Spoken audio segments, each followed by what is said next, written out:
नमस्ते मेरे प्यारे दोस्तों सिर्फ सेट देख लेना महत्वपूर्ण नहीं होता है। महत्वपूर्ण यह है कि सारे क्वेश्चन आंसर को ध्यान में रखना और साथ में महत्वपूर्ण प्रश्नों का रिवीजन करना जो परीक्षा में बार बार पूछा जाता है, और ये सारी चीज़ें आपके परीक्षा में काम आए और आप सफल हो जाएं। तो चलिए दोस्तों शुरू करते हैं। क्वेश्चन नंबर पहला है कि भारतीय रिजर्व बैंक के आधिकारिक प्रतीक में डैश होते हैं। तो इसका करेक्ट आंसर है खजूर का पेड़। दोस्तों आरबीआई के जो प्रतीक चिन्ह है उसमें ताड़ का पेड़ और बाघ है, और इसमें ऑप्शन में खजूर का पेड़ है। तो अगर ताड़ का भी पेड़ दे तो आंसर ताड़ का पेड़ आंसर हो जाएगा। और दोस्तों हर क्वेश्चन के साथ मैं एक्स्ट्रा फैक्ट्स बताऊंगा जो कि काफ़ी इंपॉर्टेंट, जो एग्जाम में पूछा जाता है वही सिर्फ बताऊंगा। जैसे कि इस आरबीआई के बारे में है कि आरबीआई का गठन 1 अप्रैल 1935 को हुआ था, और आरबीआई का वर्तमान गवर्नर शक्तिकांत दास है, और जो भारतीय रिजर्व बैंक है उसे बैंकों का बैंक कहा जाता है, और ये भारत का केंद्रीय बैंक है। नेक्स्ट क्वेश्चन है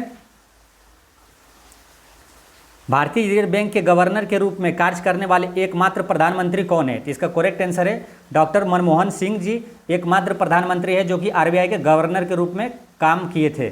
नेक्स्ट क्वेश्चन है कि किस वर्ष में आरबीआई का राष्ट्रीयकरण किया गया था। इसका करेक्ट आंसर है 1949 में। आरबीआई का राष्ट्रीयकरण 1949 में हुआ था, और आरबीआई का गठन कब हुआ तो 1935 में हुआ था। नेक्स्ट क्वेश्चन है पितृसत्तात्मक समाज क्या है। तो इसका करेक्ट आंसर है वैसा समाज जहां पुरुषों का मान महिलाओं से ज़्यादा होता है, ये पितृसत्तात्मक हो गया। अगर मातृसत्तात्मक पूछे तो वहां क्या होगा कि महिलाओं का मान सम्मान पुरुषों से ज़्यादा होगा। नेक्स्ट क्वेश्चन है निम्नलिखित में से कौन सी सभ्यता अपने नगर या शहर योजना के लिए प्रसिद्ध थी। इसका करेक्ट आंसर है सिंधु घाटी की सभ्यता। सिंधु घाटी की सभ्यता को नगरीय सभ्यता भी कहा जाता है, नगरीयकरण के लिए काफ़ी ये प्रसिद्ध था। नेक्स्ट क्वेश्चन है ताजमहल को डिजाइन करने वाला वास्तुकार कौन था। तो इसका करेक्ट आंसर है उस्ताद अहमद लाहौरी ताजमहल को डिजाइन किया था। और अभी करंट अफेयर में आपसे पूछा जाएगा कि अभी जो नया संसद भवन बना है उसका डिजाइन किसने किया, तो बिमल पटेल, ये याद रखना है। नेक्स्ट क्वेश्चन है कि असम राज्य का नाम उस जनजाति पर रखा गया था जिसने उस क्षेत्र को जीता था, यह कबीला कहाँ से आया था।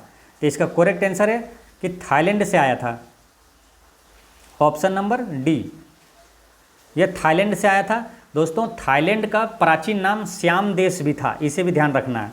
नेक्स्ट क्वेश्चन है कि रणथंभौर क्या था। तो रणथंभौर एक राजपूत दुर्ग था। रणथंभौर वर्तमान में एक राष्ट्रीय उद्यान है जो कि राजस्थान में है। नेक्स्ट क्वेश्चन है कि अकबरनामा किसने लिखा। तो इसका करेक्ट आंसर है अबुल फजल। अकबरनामा के लेखक कौन है, अबुल फजल। और एक क्वेश्चन पूछा जाता है कि आईने अकबरी के लेखक कौन है, तो उसका भी है अबुल फजल। नेक्स्ट क्वेश्चन है कि मुगल काल का पहला भारतीय हिंदी विद्वान था। तो इसका करेक्ट आंसर है मलिक मोहम्मद जायसी। अब मलिक मोहम्मद जायसी से एक चीज़ यहाँ याद रखना है कि एक पुस्तक है, काफ़ी प्रसिद्ध है पुस्तक पद्मावत, कि पद्मावत के लेखक कौन है, तो मलिक मोहम्मद जायसी। और मुगल वंश का संस्थापक कौन था, बाबर, इसे भी याद रखना है। नेक्स्ट क्वेश्चन है कि गांधी इरविन समझौता किस वर्ष में हस्ताक्षरित हुआ था। तो गांधी इरविन समझौता कब हुआ, 1931 में हुआ था। और 1931 में द्वितीय गोलमेज सम्मेलन भी हुआ था। और एक क्वेश्चन आपसे पूछा जाता है कि गांधी जी किस गोलमेज सम्मेलन में शामिल हुए थे, तो 1931 के द्वितीय गोलमेज सम्मेलन में शामिल हुए थे, ये ध्यान रखना है। नेक्स्ट क्वेश्चन है शिवाजी के बाल्यकाल पर किसका प्रभाव अधिक पड़ा। तो इसका करेक्ट आंसर है 12 का आंसर हो जाएगा 2 और 3, यानी माता जीजाबाई और गुरु कोंडदेव, ये दोनों का प्रभाव अधिक पड़ा था। सबसे अधिक प्रभाव पड़ा था माता जीजाबाई का, और उसके बाद गुरु कोंडदेव का।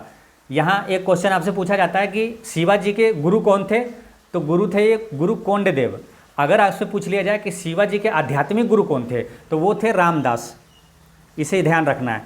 तो अध्यात्म मतलब ईश्वर से जुड़ना हुआ, तो यह नाम भी है राम, इसे रिलेट करके याद रखना है। अध्यात्म से पूछेगा आध्यात्मिक गुरु तो रामदास। नेक्स्ट क्वेश्चन है कि शिवाजी के बाद निम्नलिखित में से किसने मराठा साम्राज्य की बागडोर संभाली? इसका करेक्ट आंसर है राजा राम। राजा राम ये शिवाजी के पुत्र था। नेक्स्ट क्वेश्चन है कि मराठा योद्धा शिवाजी के पिता कौन थे? तो इनके पिता थे शाहजी भोंसले और इनका माता का नाम था जीजाबाई। नेक्स्ट क्वेश्चन है कि मुस्लिम लीग की स्थापना कब की गई? तो मुस्लिम लीग की स्थापना 1906 में हुआ था, ढाका में हुआ था। और मुस्लिम लीग की स्थापना किसने किया था? तो मुस्लिम लीग की स्थापना सलीमुल्ला एवं आगा खां किया था, ये ध्यान रखना है। नेक्स्ट क्वेश्चन है कि 1929 में कांग्रेस अधिवेशन जिसमें सविनय अवज्ञा प्रस्तावों को स्वीकार किया गया था, कहाँ हुआ था? तो 1929 का कांग्रेस अधिवेशन वो लाहौर में हुआ था। लाहौर अधिवेशन से हम लोग जानते हैं, और लाहौर अधिवेशन में ही पहली बार स्वराज्य की पूर्ण स्वराज्य की मांग किया गया था, इसे ध्यान रखना है। और लाहौर अधिवेशन के अध्यक्ष कौन थे? तो पंडित जवाहरलाल नेहरू जी थे। नेक्स्ट क्वेश्चन है कि मोहम्मद इकबाल के गीत सारे जहां से अच्छा को किसने संगीतबद्ध किया? तो इसका करेक्ट आंसर है पंडित रविशंकर जी ने। देखिए सारे जहां से अच्छा ये गीत लिखा किसने? तो मोहम्मद इकबाल ने, ये ध्यान रखना है। और इसको संगीतबद्ध किया था पंडित रविशंकर ने। नेक्स्ट क्वेश्चन है मुस्लिम लीग ने भारत विभाजन की मांग सर्वप्रथम कब की थी? तो मुस्लिम लीग ने भारत विभाजन की मांग 1940 में किया था, और उस समय अध्यक्ष थे मोहम्मद अली जिन्ना। नेक्स्ट क्वेश्चन है कि सविनय अवज्ञा आंदोलन किया गया, तो इसका करेक्ट आंसर है कांग्रेस द्वारा पूर्ण स्वराज्य की घोषणा के बाद, यानी कांग्रेस पूर्ण स्वराज्य की मांग किया था 1929 में, और उसके बाद सविनय अवज्ञा आंदोलन हुआ था 1930 में। नेक्स्ट क्वेश्चन है पेशवा बाजीराव प्रथम इनमें से कौन सा इलाका नहीं जीत सका था? तो इसका करेक्ट आंसर है उड़ीसा। उड़ीसा को ये नहीं जीत सका था, बाकी गुजरात, बुंदेलखंड और मालदा ये जीत लिया था। और यहाँ एक क्वेश्चन पूछा जाता है कि मराठों में प्रसिद्ध जो चौथ है वो क्या था? तो चौथ एक कर था, चौथ और सरदेश मुखी ये कर था, इसे याद रखना है। नेक्स्ट क्वेश्चन है निम्नलिखित में से कौन सी ग्रीन हाउस गैस नहीं है?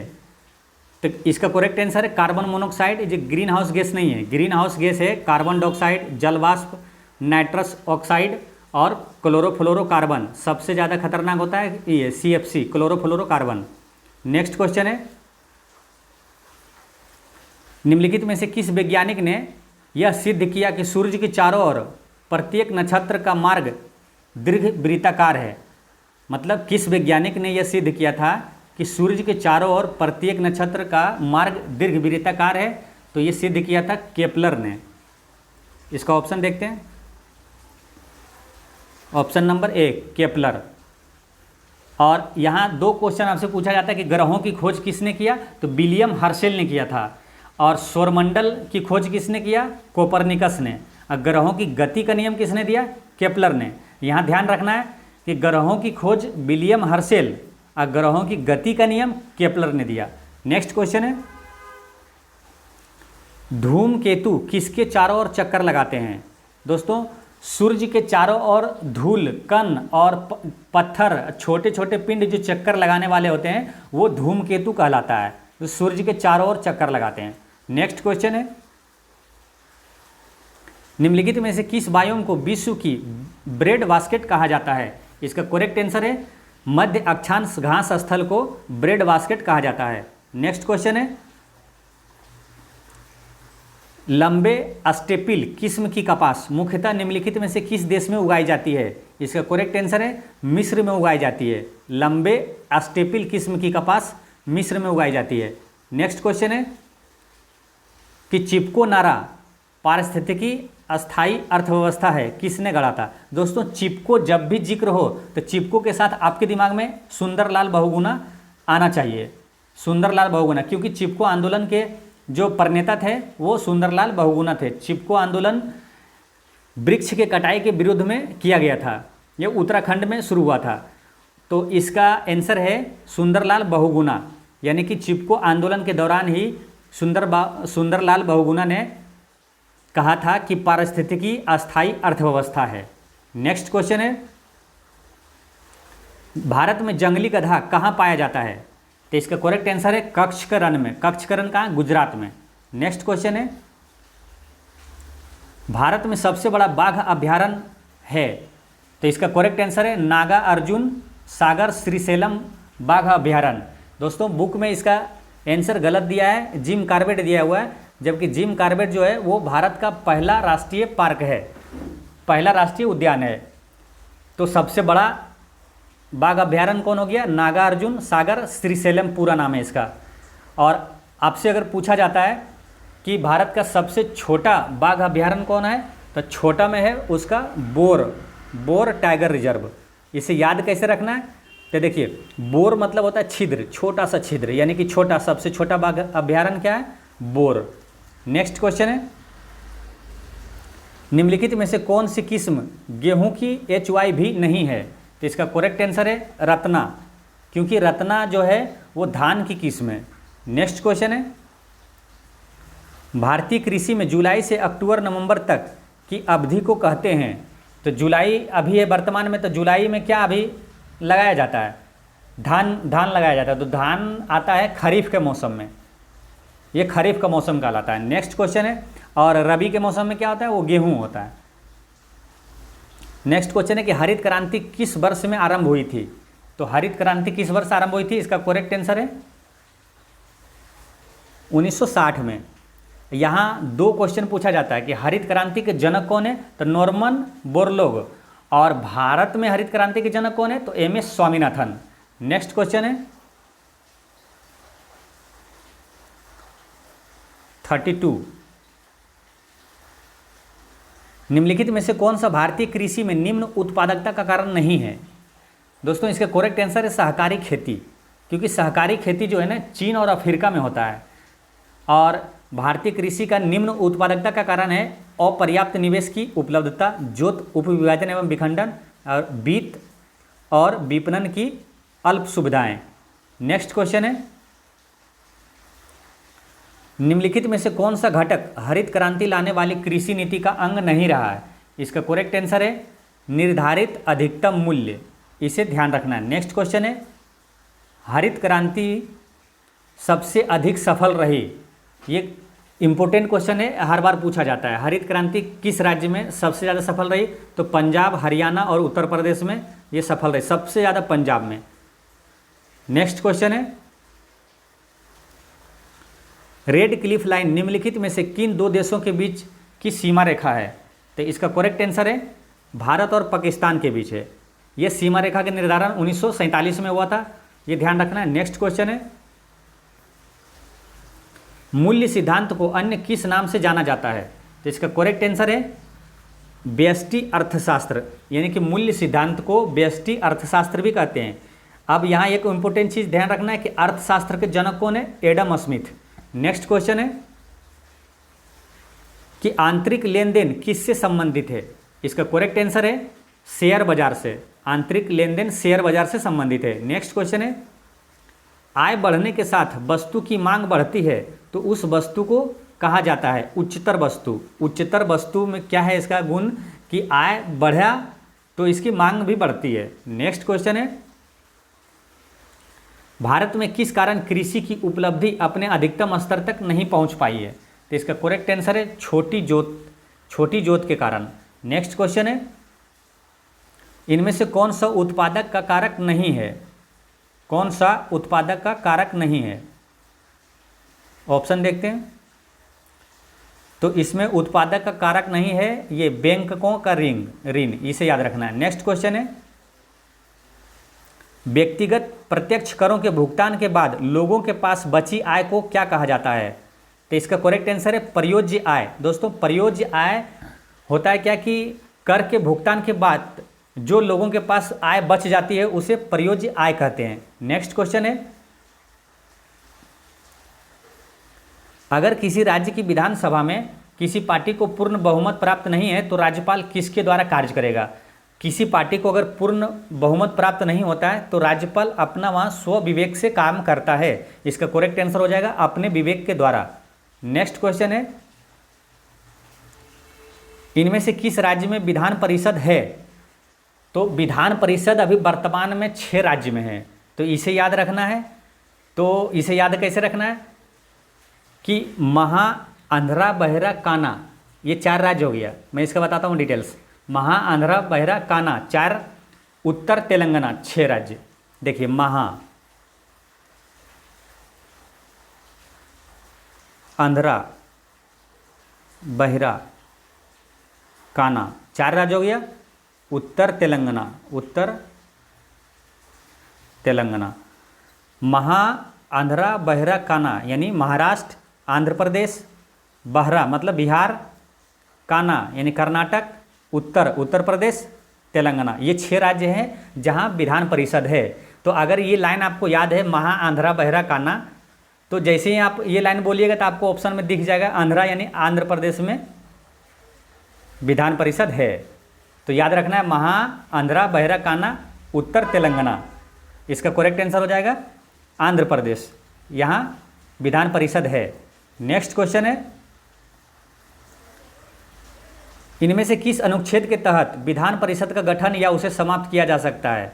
इसका करेक्ट आंसर है ऑप्शन नंबर डी, 169 में यह लिखा है कि विधान परिषद का आप गठन करें या तो उसे समाप्त कर सकते हैं। नेक्स्ट क्वेश्चन है,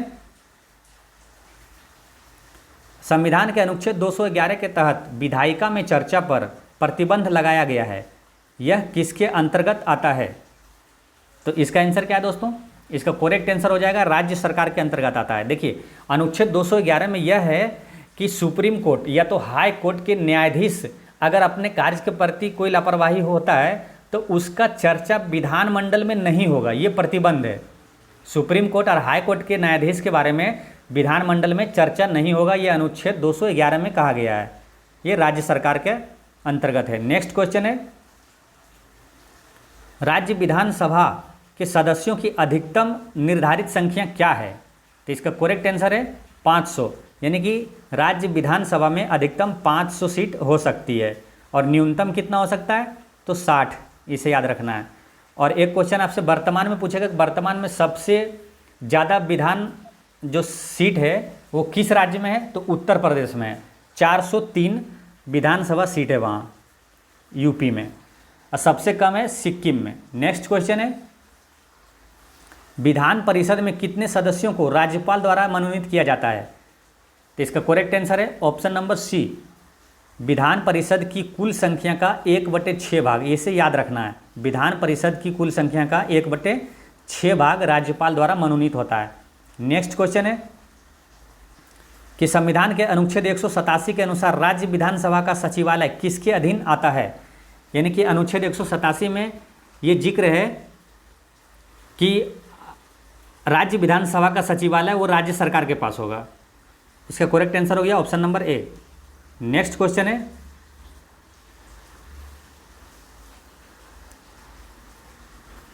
(49) में निम्नलिखित में से कौन संसदीय सरकार की अतुलनीय व्यवस्था है? इसका करेक्ट आंसर है कार्यपालिका और विधायिका का संलयन, यानी कि संसदीय सरकार का अतुलनीय व्यवस्था है कार्यपालिका और विधायिका का बीच जो घनिष्ठ संबंध है। नेक्स्ट क्वेश्चन है, लोकतांत्रिक समाजवाद का उद्देश्य क्या है? इसका करेक्ट आंसर है लोकतांत्रिक संसाधनों द्वारा समाजवाद की स्थापना। लोकतांत्रिक क्वेश्चन में लोकतांत्रिक समाजवाद का उद्देश्य क्या है? तो लोकतांत्रिक समाजवाद का उद्देश्य है कि लोकतांत्रिक संसाधनों द्वारा समाजवाद की स्थापना। नेक्स्ट क्वेश्चन है, प्रोटेनोपिया एक प्रकार की वर्णांधता है, उनमें रोगी को कौन सा रंग नहीं देख पाता है? ये जो एक बीमारी है प्रोटेनोपिया में कौन सा रंग नहीं देख पाता है?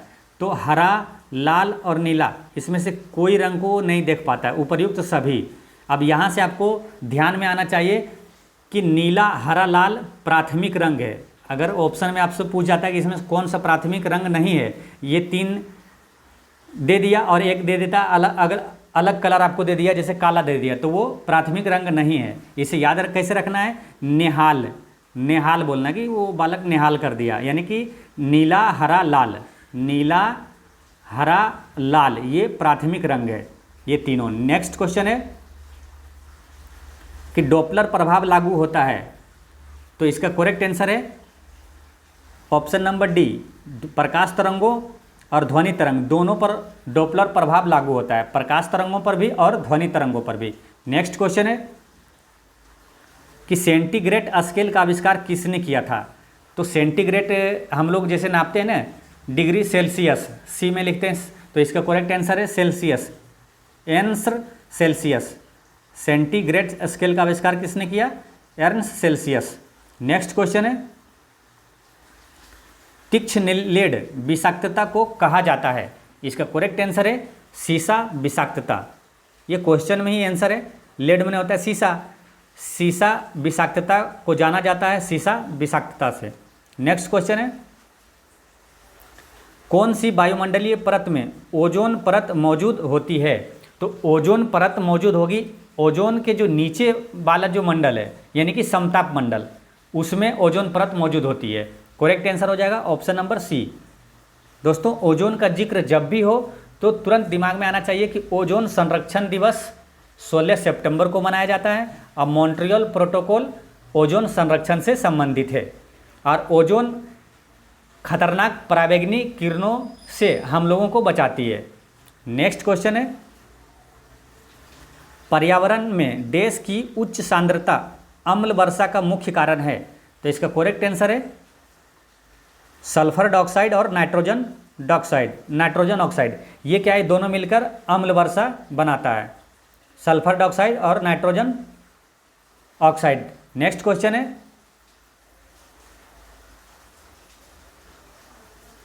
हाथी दंत का रूपांतरण किस भाव से होता है? इसका करेक्ट आंसर है द्वितीयक दंत। कहते हैं कहावत में कि हाथी का दांत खाने का दिखाने का कुछ और खाने का दूसरा रहता है, तो हाथी दंत का रूपांतरण किस भाव से होता है? द्वितीयक दंत। नेक्स्ट क्वेश्चन है कि मानव मस्तिष्क का भार लगभग कितना होता है? तो लगभग 1300 ग्राम के आसपास होता है। इसका करेक्ट आंसर हो जाएगा option number B 1.36 kilogram. Next question है कि आयस्टर किस संघ से संबंधित है? तो इसका करेक्ट आंसर है मोलस्का से। इसे याद रखना है कैसे, ऐसे रिलेट करके याद रखिए कि आयस्टर यहाँ आधा सौ आया इसमें और मोलस्का यहाँ आधा सौ आया है, बाकी ऑप्शन में देख लीजिए। अगर इस तरह से रिलेट करके याद रखिएगा आयस्टर तो आप टिक कर सकते हैं हाँ ये मोलस्का ही आंसर होगा। नेक्स्ट क्वेश्चन है निम्न में से किन जंतुओं में शरीर गुहा अनुपस्थित होती है? तो इसका करेक्ट आंसर है एसिलोमेट। एसिलोमेट में शरीर गुहा अनुपस्थित होती है। वैसे जंतु जिनमें शरीर गुहा अनुपस्थित होती है उनको एसिलोमेट कहते हैं, इसे याद रखना है। नेक्स्ट क्वेश्चन है कि फॉरवर्ड ब्लॉक की स्थापना किसने की थी? तो इसका करेक्ट आंसर है सुभाष चंद्र बोस ने। फॉरवर्ड ब्लॉक की स्थापना सुभाष चंद्र बोस ने किया था। दोस्तों सुभाष चंद्र बोस कांग्रेस के अध्यक्ष कब कब बने थे? तो 1938 में बने थे हरिपुरा अधिवेशन में, और दूसरा बने थे लास्ट में 1939 में त्रिपुरी अधिवेशन में। तो 1939 में ही सुभाष चंद्र बोस ने फॉरवर्ड ब्लॉक की स्थापना किया था। अब एक क्वेश्चन आपसे पूछा जाता है, महत्वपूर्ण क्वेश्चन है कि 1939 में जब ये कांग्रेस का अध्यक्ष बने थे तो किसे हराकर बने थे? तो दोस्तों ये काफ़ी महत्वपूर्ण है क्योंकि जिसको हराया था वो गांधी जी के काफ़ी करीबी थे। उसका नाम है पट्टाभी सीतारामैया। पट्टाभी सीतारामैया को हराकर सुभाष चंद्र बोस कांग्रेस के अध्यक्ष बने थे 1939 ईस्वी में। नेक्स्ट क्वेश्चन है कि स्वराज मेरा जन्मसिद्ध अधिकार है और इसे मैं लेकर रहूँगा, यह किससे संबंधित है? तो इसका करेक्ट आंसर है 62 का हो जाएगा करेक्ट आंसर। इनमें से कोई भी नहीं, क्योंकि स्वराज मेरा जन्मसिद्ध अधिकार है यह कहा था कौन? लोकमान्य बाल गंगाधर तिलक ने। इसे याद रखना है, लोकमान्य बाल गंगाधर तिलक ने कहा था, 1916 में लखनऊ अधिवेशन में कहा था। यहाँ एक चीज़ ध्यान रखना है, जब भी बाल गंगाधर तिलक का जिक्र हो लोकमान्य तो याद रखना है कि लोकनायक जयप्रकाश नारायण को कहते हैं, लोकनायक जयप्रकाश नारायण को, लोकमान्य बाल गंगाधर तिलक को। नेक्स्ट क्वेश्चन है कि दांडी यात्रा की गई, तो दांडी यात्रा कब हुआ था? 1930 में हुआ था। Option number D. Dandi march जो शुरू हुआ था 12 मार्च 1930 से शुरू हुआ था और 5 अप्रैल 1930 30 तक चला था, कुल 24 दिन तक चला। जब भी दांडी का जिक्र हो तो 2-3 चीज़ दिमाग में रिकॉल कर लेना चाहिए कि दांडी यात्रा कुल कितने दिन तक चला, तो 24 दिन तक। इसमें कितने अनुयायी थे, तो 78 साथियों के साथ गांधी जी चले थे। और ये इसकी दूरी कितनी थी, तो लगभग 390 किलोमीटर थी, इसे याद रखना है। देखिए 5 अप्रैल को दांडी ये पहुंच गए थे, ठीक है, 24 दिन तक चली थी। और 6 अप्रैल को कानून, वो नमक कानून तोड़ा था, ये नमक बनाकर, इसे ध्यान रखना है। नेक्स्ट क्वेश्चन है आपका 64। कांग्रेस सोशलिस्ट पार्टी की पहली बैठक हुई, तो इसका करेक्ट आंसर है पटना में। कांग्रेस सोशलिस्ट पार्टी की पहली बैठक पटना में हुई। यहाँ 2 क्वेश्चन अति महत्वपूर्ण है जो कि पूछा गया है कई बार, कि बिहार सोशलिस्ट पार्टी का अध्यक्ष कौन थे, ठीक है।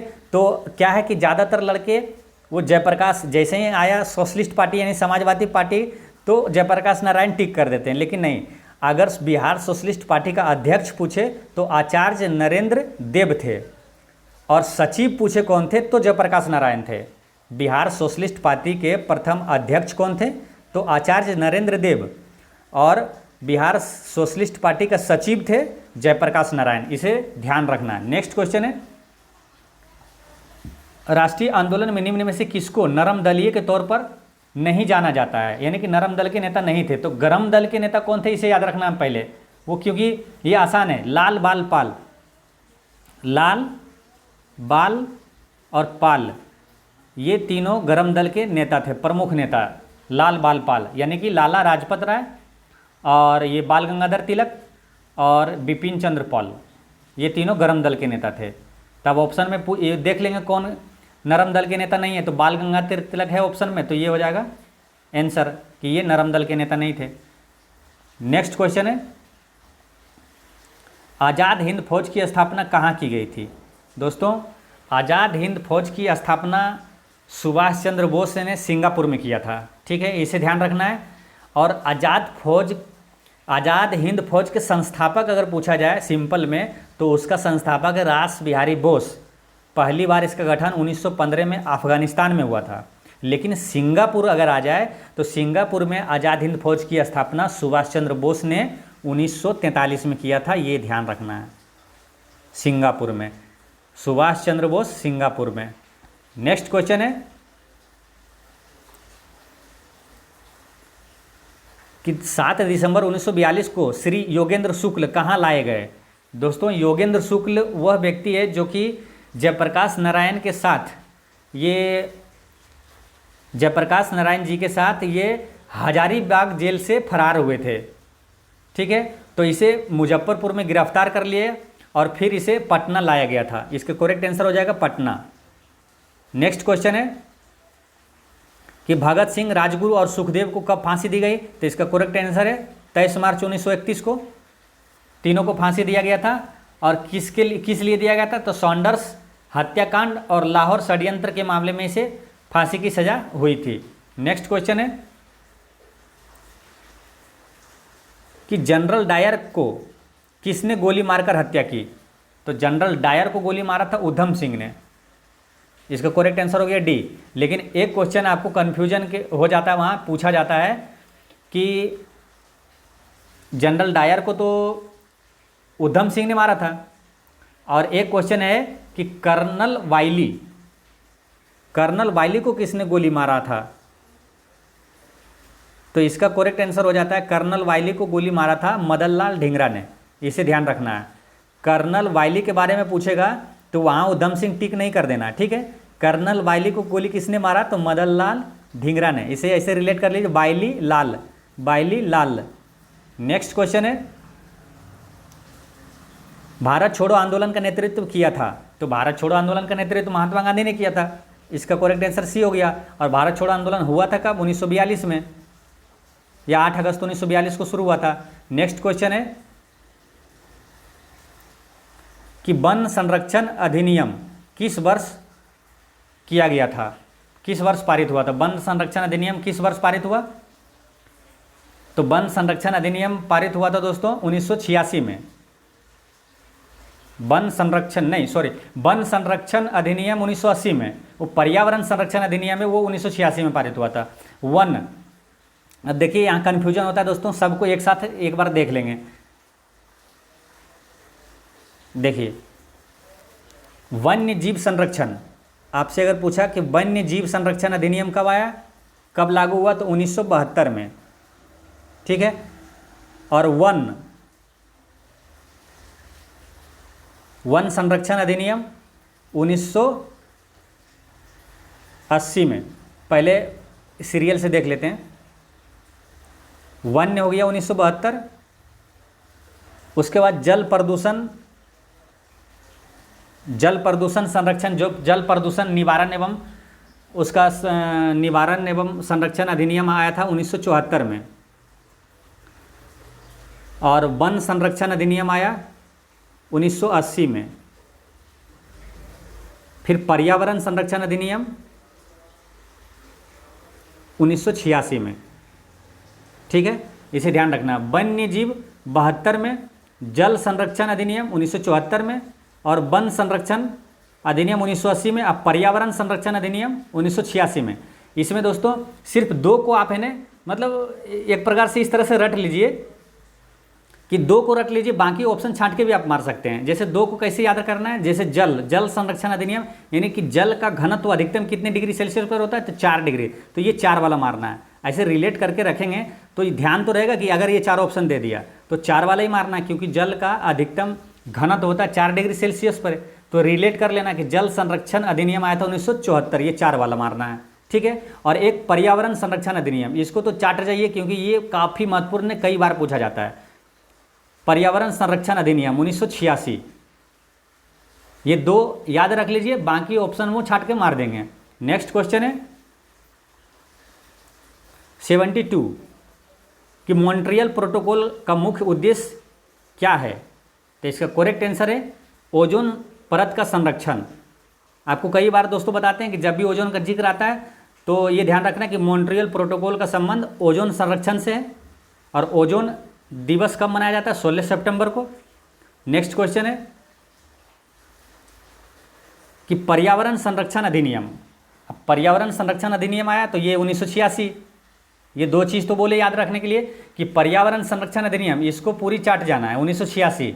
एगो जल वाला है तो 1974, ये 2 याद रखिए, बाकी तो ऑप्शन छांट के भी हो जाएगा। नेक्स्ट क्वेश्चन है निम्नलिखित में से कौन सा सतत विकास लक्ष्य सभी के लिए जल और स्वच्छता, उपलब्धता और सतत प्रबंधन सुनिश्चित करता है, तो इसका करेक्ट आंसर है SDG 6। SDG 6 में ही ये उद्देश्य है कि सभी के लिए जल और स्वच्छता की उपलब्धता। SDG मतलब इसका फुल फॉर्म हो गया सस्टेनेबल डेवलपमेंट गोल, सतत विकास लक्ष्य। नेक्स्ट क्वेश्चन है कि रामसर अभिसमय किससे संबंधित है, तो रामसर साइट किसको घोषित करते हैं, तो आर्द्र भूमि का है ना, आर्द्र भूमि जो एरिया होता है उसे रामसर साइट उसको घोषित करते हैं। यहाँ पर इसका करेक्ट आंसर है आर्द्र भूमि संरक्षण, ऑप्शन नंबर डी। अब दोस्तों एक क्वेश्चन अगर पूछा जाएगा आपसे कि भारत में अभी वर्तमान में कुल कितने रामसर साइट है, तो 75, ये याद रखना है। और बिहार का पहला रामसर स्थल कौन सा है, तो कांवर झील है जो कि बेगूसराय में है। नेक्स्ट क्वेश्चन है पारिस्थितिकी तंत्र के पादपों व प्राणियों के पारस्परिक संबंधों का आधार क्या है। पारिस्थितिकी तंत्र जब भी आए तो आपको ये ध्यान रख लेना है तुरंत कि पारिस्थितिकी तंत्र शब्द दिया था एजी टेंसले ने, ठीक है। अब इसमें पूछता है कि पादपों व प्राणियों के पारस्परिक संबंधों का आधार क्या है, तो इसका करेक्ट आंसर है पोषण संबंध, पोषण संबंध। नेक्स्ट क्वेश्चन है कि प्रकाशीय ऊर्जा को रासायनिक ऊर्जा में कौन बदलता है, तो प्रकाशीय ऊर्जा को रासायनिक ऊर्जा में कौन बदलता है, तो हरे पादप, क्योंकि जो प्रकाश संश्लेषण होता है, प्रकाश संश्लेषण में प्रकाशीय ऊर्जा को रासायनिक ऊर्जा में बदला जाता है। नेक्स्ट क्वेश्चन है शीतकालीन धुंध के मुख्य प्रणेता है, तो इसका करेक्ट आंसर है नाइट्रोजन के ऑक्साइड, ये NOx और हाइड्रोकार्बन। ये शीतकालीन धुंध के मुख्य प्रणेता है NOx और हाइड्रोकार्बन। नेक्स्ट क्वेश्चन है उस स्थान को क्या कहते हैं जहाँ सामान्यतः एक विशेष प्रकार के जंतु पाए जाते हैं या एक विशेष प्रकार के पौधे होते हैं। यानी कि एक विशेष प्रकार के जंतु या पौधे जहाँ पाया जाएगा उसे क्या प्राकृतिक आवास कहेंगे, उसे प्राकृतिक आवास कहा जाता है। नेक्स्ट क्वेश्चन है, निम्नलिखित में से कौन एक समतापी प्राणी है? तो इसका करेक्ट आंसर है कबूतर। समतापी प्राणी का मतलब होता है दोस्तों कि वो बाहर का जो वायुमंडलीय तापमान के अनुसार अपना बॉडी का टेम्परेचर वो अनुकूल बना लेता है। नेक्स्ट क्वेश्चन है, केबुल लामजाओ राष्ट्रीय उद्यान किस झील पर स्थित है? तो केबुल लामजाओ राष्ट्रीय उद्यान जैसे आया जिक्र आया तो ये ध्यान में आ जाना चाहिए। केबुल लामजाओ राष्ट्रीय उद्यान दुनिया का एकमात्र तैरता राष्ट्रीय उद्यान है। केबुल लामजाओ राष्ट्रीय उद्यान जो कि मणिपुर में है। तो मणिपुर में एक लोकटक झील है, उसी पर ये स्थित है। इसका करेक्ट आंसर हो गया लोकटक झील। यानी फिर से समझिए, ध्यान रखना है कि ये क्वेश्चन पूछा जाएगा कि दुनिया का एकमात्र तैरता हुआ पार्क कौन सा है? तो केबुल लामजाओ पार्क, ठीक है, ये मणिपुर में है। नेक्स्ट क्वेश्चन है, मीथेन के बाद बायोगैस का मुख्य घटक इनमें से कौन है? तो इसका करेक्ट आंसर है कार्बन डाइऑक्साइड। मीथेन के बाद बायोगैस का मुख्य घटक है कार्बन डाइऑक्साइड। नेक्स्ट क्वेश्चन है, निम्नलिखित में से किसको वायुमंडल में द्वितीय प्रदूषक के रूप में जाना जाता है? तो इसका करेक्ट आंसर है ओजोन। क्योंकि दोस्तों प्राथमिक प्रदूषक उसे कहते हैं जो किसी भी स्रोत से सीधे उत्सर्जित होता है। यानी कि जैसे किसी भी स्रोत से वो सीधे उत्सर्जित होता है, ये प्रदूषक जैसे sulphur dioxide, nitrous oxide, carbon monoxide, ये जो स्रोत है वो डायरेक्ट वहाँ से ये प्रदूषण फैलाता है।